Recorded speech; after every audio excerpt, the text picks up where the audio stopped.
हम पहुंच गए हैं रत्ती गली बेस कैंप और अभी हम एक 30 मिनट्स की हाइक करेंगे।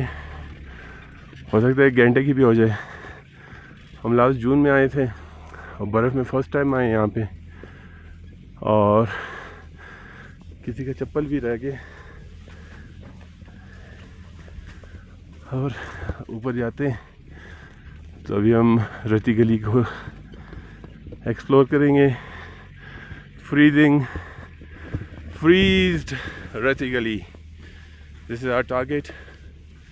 ये देखें गर्मियों में यहाँ पे कितने रश होता है, और ये 14 दिसंबर 2025 को हम आए हैं यहाँ पे और हम सिर्फ अकेले आए हैं, कोई भी नहीं है, सन्नाटा ही सन्नाटा।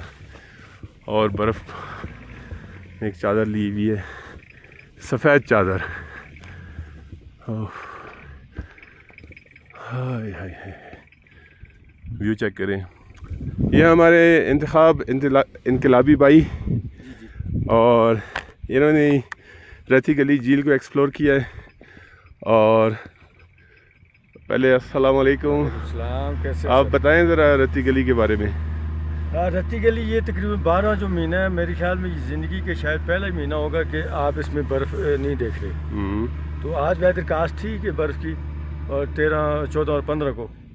बाकी रत्ती गली तो दुनिया को पता भी है कि भाई कैसी है। तो बिल्कुल अभी तो ये सीज़न ऑफ हो रहा है तकरीबन, मेरे ख्याल में आगे अगर आज नहीं है तो 21-22 को है स्नोफॉल, उसमें बंद हो जाएगी। ये जून 20 तक खुल जाती है, फिर आएँ गर्मियों में इंशाल्लाह इंशाल्लाह।